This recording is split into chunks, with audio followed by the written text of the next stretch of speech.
Namaskar, this is S.K. Singh and I work as a financial consultant last 10 years and आप देख रहे हैं मेरा YouTube चैनल निवेश खिड़की। आप लोगों ने मेरे लास्ट वीडियो को बहुत प्यार दिया जो कि हेल्थ इंश्योरेंस पे ही था, जिसका लिंक इस वीडियो में आपको दे दिया जाएगा। उसके लिए आप लोगों का बहुत बहुत शुक्रिया। और आज की वीडियो में हम समझने की कोशिश करेंगे कि अगर हमें हेल्थ इंश्योरेंस का चुनाव करना है तो हम सबसे बेहतर अपने लिए हेल्थ इंश्योरेंस का चुनाव कैसे करें। तो बिना मैं समय गवाए सीधे पॉइंट पे आता हूँ कि सबसे पहले तो आप ये देखिए कि आप जिस कंपनी का चुनाव करने जा रहे हैं उस कंपनी के पैनल पे ज़्यादा से ज़्यादा जो है कि हॉस्पिटल्स हों। उसका रीज़न, और ख़ास तौर से आप जिस शहर में रहते हैं या आप जहाँ पे भी रहते हैं उसके आसपास के जो अच्छे हॉस्पिटल्स हों वो आपके पैनल पर रहें, क्योंकि जब भी आपको ज़रूरत पड़ेगी तो आप सबसे पहले अपने पास के ही हॉस्पिटल में जाएंगे। और अगर ज़्यादा से ज़्यादा उस कंपनी के पैनल पे अगर हॉस्पिटल होते हैं तो आप कहीं आउटडोर भी होते हैं, कहीं बाहर भी होते हैं, तो अगर आपको ज़रूरत पड़ती है तो आप कैशलेस सर्विस का उपयोग जो है कि आप आसानी से कर सकेंगे। दूसरी जो बात ख्याल में रखने वाली है कि आपकी कंपनी में क्लेम पे करने की क्षमता हो, उस कंपनी का फाइनेंशियल अच्छा हो। फाइनेंशियल मीन्स कि उस कंपनी की कैश लिक्विडिटी अच्छी हो, ज़्यादा डेप्थ ना हो उस कंपनी पे, उस कंपनी का क्लेम रेशो अच्छा हो और इनकर्ड क्लेम रेशो भी अच्छा हो। उस कंपनी कुछ कमाती हो तो कुछ बचाती भी हो, क्योंकि अगर उस कंपनी के फाइनेंशियल ठीक नहीं रहेंगे और कोरोना जैसी अगर सिचुएशन क्रिएट हो जाती है तो उसमें उस कंपनी को क्लेम पे करने में बहुत दिक्कत होती है। और अगर कंपनी का फाइनेंशियल अगर ठीक नहीं होता है तो उस केस में भी आपको जो है कि आपके जेन्युइन क्लेम को भी पे करने में कंपनी जो है कि वो इफ़ एंड बट्स जो है कि वो बहुत करती हैं। तो आपको इस बात का ख्याल रखना है कि आपकी कंपनी की जो पोजीशन हो वो अच्छी हो। उसका एक रीज़न ये भी है कि हेल्थ इंश्योरेंस एक ऐसा प्रोडक्ट नहीं है जिसमें आप 5 साल 10 साल तक आप जाने वाले हैं। ये लगभग लाइफ लॉन्ग का प्रोडक्ट है। तो बेहतर होगा कि इसके चुनाव के समय आप इस सारी जो है कि चीज़ों का आप ख्याल रखें। दूसरी बात, आप जिस कंपनी का प्रोडक्ट ले रहे हैं या जो भी आप हेल्थ इंश्योरेंस ले रहे हैं उस कंपनी में कवरेज जो है कि वो एडिक्यूट हो। आज आप सिर्फ आज के बारे में आप सोच के मत लीजिए, क्योंकि आज भी अगर आप किसी बड़ी बीमारी को लेकर आप किसी प्राइवेट हॉस्पिटल में जाते हैं तो लगभग आप 10-15 लाख रुपए का खर्चा आजकल नॉर्मल है। तो आप, क्योंकि ये चीज़ आपके लाइफ लॉन्ग तक चलने वाली है, तो बेहतर है कि आप जितना ज़्यादा से ज़्यादा कवरेज ले सकें। कम से कम 10 लाख रुपए तो ले ही, 15, 20, 50 अगर आप ले सकते हैं तो आप वो भी लें, क्योंकि जो मेडिकल इन्फ्लेशन है, जो मेडिकल महंगाई का दर है वो एशिया में काफ़ी ज़्यादा है और सबसे ज़्यादा है। अगर आप नॉर्मल महंगाई का दर अगर लगाएं तो 5 से 6% का रही है, लेकिन सिर्फ मेडिकल की महंगाई का जो दर है वो कम से कम 14 से 15% रही है। तो आने वाले टाइम में जो कॉस्टिंग है ट्रीटमेंट की और बढ़ने वाली है, तो आप अपने हेल्थ इंश्योरेंस में एक एडिक्यूट कवर अभी से रख लें। आप ये भी कह सकते हैं कि अभी लेने की क्या ज़रूरत है, बाद में जब महंगाई बढ़ेगी तो और बढ़ा लेंगे। तो मैं आपको ये बात बता दूं कि कोई भी कंपनी, कोई भी हेल्थ इंश्योरेंस कंपनी आपकी कवरेज को तभी बढ़ा पाएगी जब आप ठीक रहेंगे।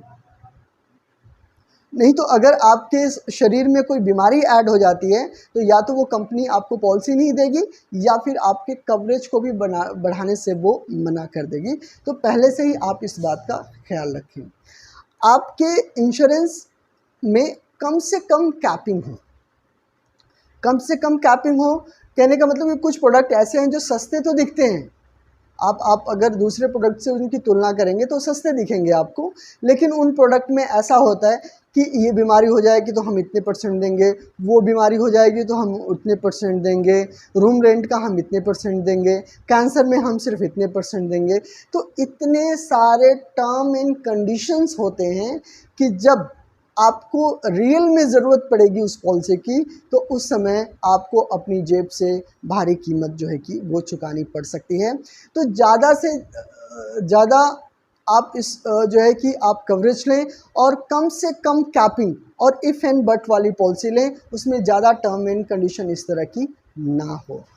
आपकी पॉलिसी में प्री एंड पोस्ट की सुविधा हो, यानी बीमारी से एडमिट होने से पहले के कितने समय के खर्चे वो जो कंपनी आपको प्रोवाइड कर रही है, डिस्चार्ज होने के बाद कितने खर्चे आपको जो है कि वो प्रोवाइड कर रही है, तो इसका भी आपको ख्याल रखना है।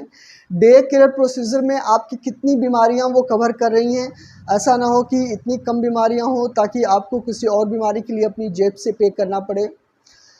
आपके उस इंश्योरेंस प्रोडक्ट में जो बोनस है वो किस तरीके से बिहेव करता है, इसका भी आपको देखना पड़ेगा। कहीं वो बोनस जो है कि क्लेम के साथ नीचे चला आता हो या ख़त्म हो जाता हो, इस तरह की कम से कम कंडीशन हो तो आपके लिए बेहतर हो। इसके साथ साथ जो ऑर्गन डोनर हो उनके लिए उस पॉलिसी में क्या है, क्या वो ऑर्गन डोनर के भी एक्सपेंसेस को कवर करते हैं, ये भी आपको देखने वाली बात है। एयर एम्बुलेंस वगैरह की सुविधा, सेकंड ओपिनियंस की सुविधा, ये सारी सुविधाएं, अगर आपको घर पे ही ट्रीटमेंट की ज़रूरत पड़ गई तो क्या आपकी पॉलिसी में वो सारी सुविधाएं जो है कि वो अवेलेबल हों, और आप जो है कि इन सारी चीज़ों का आप अपनी पॉलिसी में ख्याल रखें। एक रिस्टोरेशन का भी बेनिफिट ज़्यादातर पॉलिसीज़ देती हैं कि अगर आपके पॉलिसी में जो अमाउंट है वो ख़त्म हो जाता है और फैमिली का दूसरा मेंबर एडमिट होता है, तब वो कितना आपको अमाउंट दे रहे हैं और किस कंडीशंस पे दे रहे हैं, सेम डिसीज़ के लिए दे रहे हैं या नहीं दे रहे हैं, ये सारी चीज़ें आप अपनी पॉलिसी में अच्छी तरीके से, बेहतर तरीके से आप समझ लें, उसके बाद ही आप जो है कि कोई डिसीज़न लें। इसके साथ साथ नॉर्मल तरीके से अगर आप बात करें तो आप पॉलिसी किन सब चीज़ों से प्रभावित होकर लेते हैं। या तो आप किसी को हॉस्पिटल में देखने जाते हैं और उस व्यक्ति ने कोई मेडिकल पॉलिसी ले रखी है और वो सारा बिल उस मेडिकल पॉलिसी से पे होता है, तो आपको लगता है कि नहीं, पॉलिसी जो है कि ये कंपनी अच्छी है और आपको जो है कि ये अच्छी तरीके से बिल सेटल करती है। लेकिन वो कंपनी उसके लिए अच्छी है, लेकिन ओवरऑल उस कंपनी का कैरेक्टर क्या है, ये चेक करना आपके लिए काफ़ी जो है कि ज़रूरी है। इसके साथ साथ आपको ये भी देखना पड़ेगा कि उस कंपनी में जो कितना क्लेम आया, कितना कंपनी ने पे किया और कितने नंबर ऑफ क्लेम आए, कितने कंपनी ने पे किए, उनके जो पे करने की जो एवरेज टाइमिंग है वो किस तरह की रही हैं। तो ये सारे चीज़ें IRDA के उसके जो अलग अलग रेशोज़ हैं, जो मैंने बताया कि आपका क्लेम रेशो, इनका क्लेम रेशो, ये सारी चीज़ें हैं, वो आपको जो है कि IRDA के वेबसाइट पे भी मिल जाती हैं, तो वहाँ से भी आप इसको चेक कर सकते हैं। इसके साथ साथ जो सबसे इम्पॉर्टेंट चीज़ ये है कि आप अपनी पॉलिसी में रूम रेंट की चार्जेस को ज़रूर देखें। अगर आपकी पॉलिसी में रूम रेंट की चार्जेस कम कवर कर रही हैं और अगर आप एडमिट हो जाते हैं और आप मान लीजिए कि 4,000 रुपये का आपकी पॉलिसी में रूम रेंट है, 5,000 रुपये का रूम रेंट है, और जिस हॉस्पिटल में आप एडमिट हुए हैं वहाँ पे रूम रेंट 6,000 से ही सिंगल AC शुरू होता है, तो आपको सिर्फ रूम रेंट में ही पैसे एक्स्ट्रा नहीं देने पड़ेंगे। जो सारी चार्जेस हैं, जैसे डॉक्टर फीस हो गई, अटेंडेंट्स होंगे, और वो सारी जो सर्विसेज वो प्रोवाइड करेंगी, उसके प्रोरेटा बेसिस पे वो सारे चार्जेस आपको अपनी जेब से पे करने पड़ सकते हैं। तो इस बात को आप जो है कि पहले ही समझ लें, ताकि उस समय आपको किसी भी तरह की जो है कि परेशानी ना हो।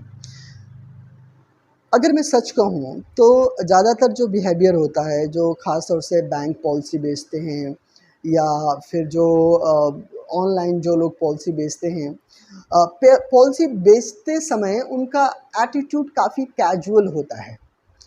वो एटीट्यूड क्या कैजुअल होता है, और आप भी ज़्यादा चीज़ों को समझने की कोशिश नहीं करते, क्योंकि वो जितना बताते हैं उतना आप समझ लेते हैं, और आपको लगता है कि आपने हेल्थ इंश्योरेंस ले लिया तो आप उसमें सब कुछ कवर है, लेकिन ऐसा नहीं होता।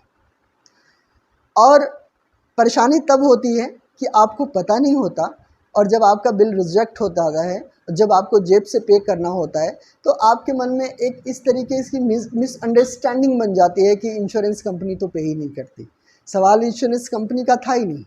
आपने ना बताने वाले ने आपको उस टर्म एंड कंडीशंस के बारे में अच्छी तरीके से बताया, ना आपने उसको समझने की कोशिश की।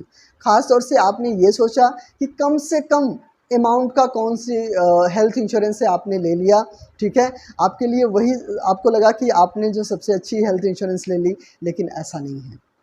तो जो मैं बात कहने जा रहा हूँ उस बात को आप बहुत ही ध्यान से आप समझ लीजिए कि आपको किन बातों का ख्याल रखना है।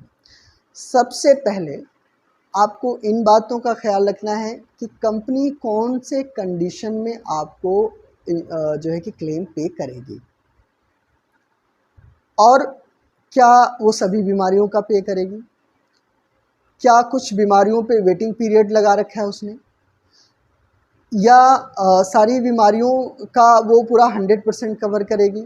एयर एम्बुलेंस को क्या वो 100% कवर करेगी, ऑर्गन डोनर को क्या वो 100% पे करे जो है कि पे करेगी। इसके साथ साथ आप इस बात को भी समझ लें कि एक्सक्लूज़न क्या है, क्या क्या वो पे नहीं करेंगी। बहुत सारी जो इंश्योरेंस कंपनीज़ हैं, जो बहुत सारी ऐसी स्लो ग्रोइंग बीमारियां हैं, जैसे स्टोन हो गया, मोतियाबिंद हो गया, हार्निया हो गया, यूट्रस हो गया। ये जो स्लो ग्रोइंग बीमारियां हैं, ज़्यादातर कंपनियां इन पे 2 साल का वेटिंग पीरियड लगाती हैं, 3 साल का वेटिंग पीरियड लगाती हैं। तो आपको इस बात को समझना पड़ेगा, नहीं तो आप समझेंगे कि आपने हेल्थ इंश्योरेंस ले लिया, अब आप स्वतंत्र हैं, वो सारी पेमेंट आपकी होगी। तो ऐसा नहीं होता। कोई भी इंश्योरेंस कंपनी 100% पे नहीं करती, उसके कुछ टर्म एंड कंडीशंस भी होते हैं।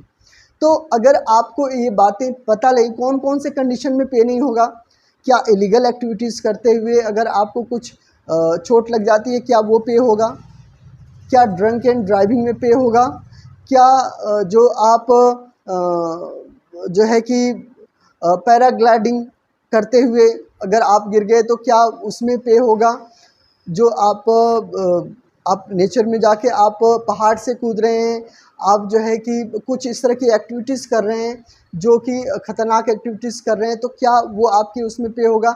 जो ऑलरेडी बीमारी है, सबसे पहले तो मैं आपको बता दूं कि अपने हेल्थ इंश्योरेंस में जितनी भी आपकी मेडिकल हिस्ट्री है, आप उसको मेंशन करवाइए। क्योंकि अगर आपकी मेडिकल अंडरराइटिंग्स अच्छी तरीके से प्रेजेंट नहीं की गई, चाहे आपने 10 साल भी प्रीमियम को पे कर दिया है, लेकिन जब क्लेम का समय आएगा और कंपनी को इस बात का पता चलेगा कि आपने पॉलिसी लेते समय झूठ बोला है, तो आपका जो क्लेम है वो रिजेक्ट हो जाएगा, और हो सकता है कि आपकी पॉलिसी भी रिजेक्ट हो जाए। तो आप इस बात का जो है कि वो ख्याल जो है कि ज़रूर रखें, ताकि आपको किसी भी तरीके की परेशानी जो है कि वो ना हो। इसके साथ साथ मैं जो और भी चीज़ें हैं वो मैं आपको बता देता हूँ कि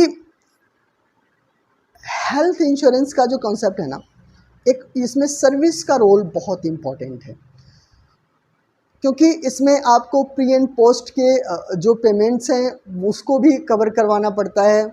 अगर आप किसी ऐसे हॉस्पिटल में हैं जो कंपनी के पैनल पे नहीं हैं, तो उसके बिल को प्रोसेस करवाना होता है, आपके मेडिकल चेकअप के बिल को प्रोसेस करवाना होता है। तो सर्विस जो पार्ट होता है हेल्थ इंश्योरेंस में, वो बहुत ज़्यादा होता है।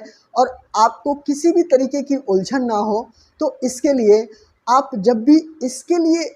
जब कोई फाइनेंशियल कंसल्टेंट आप चुने, तो बहुत ही सोच समझ के चुने, वो प्रोफेशनल हो, उसको सारी चीज़ों के बारे में अच्छी तरीके से नॉलेज हो, और वो समय आने पर आपको सर्विस भी दे पाए।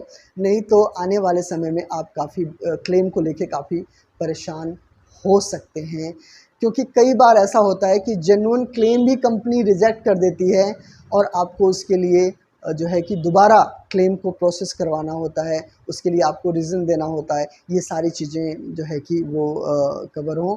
हाँ, आप जब आप कोई भी पॉलिसी लें तो उसमें मॉडर्न ट्रीटमेंट जो है कि उसमें ज़रूर हो, तक क्योंकि आने वाले समय में जो ट्रीटमेंट होती है वो एडवांस होती जाती हैं, ऑपरेशंस एडवांस होते जाते हैं, जैसे रोबोटिक सर्जरी वगैरह, ठीक है, जिससे कि आपको आने वाले समय में किसी भी तरह की कोई दिक्कत ना हो। आपने मेरे वीडियो को लास्ट तक देखा है, सुना है, और अगर आपको मेरी वीडियो से थोड़ा बहुत भी आपके इस डिसीज़न मेकिंग में अगर आपकी कंट्रीब्यूशन हुई हो, तो आप मेरे चैनल को सब्सक्राइब कर लीजिए, ऑल बटन को आप प्रेस कर दीजिए, और आप इस वीडियो को शेयर कर दीजिए, लाइक कर दीजिए। अगर आप फेसबुक पेज पे देख रहे हैं तो आप फॉलो कर लीजिए, जिससे कि मेरा उत्साह और बढ़े और मैं आप लोगों के लिए अच्छी जो फाइनेंशियल इन्फॉर्मेशन है वो मैं एक सिंपल भाषा में आप लोगों तक जो है कि वो प्रोवाइड कर पाऊँ। तो मेरी हमेशा से ये कोशिश रहेगी कि मैं फाइनेंशियल तौर पे आपके उस फाइनेंशियल यात्रा में मैं किस तरीके से आपका सहभागी हो पाऊँ, तो मुझे इस बात की बहुत खुशी रहेगी। और इस वीडियो में सिर्फ फाइनेंशियल और पैसा बढ़ाने, पैसा कमाने या इसी तरह की जानकारी नहीं होगी। आपकी सोच, आपका बिहेवियर के साथ पैसा किस तरीके से संबंध रखता है, जो एक एडवांस जो है कि चर्चा होगी, वो भी हम आपसे इस चैनल पे करेंगे। तो आप इस चैनल को सब्सक्राइब कर लीजिए और अपना प्यार दीजिए। आज की वीडियो में बस इतना ही। नमस्कार, जय हिंद।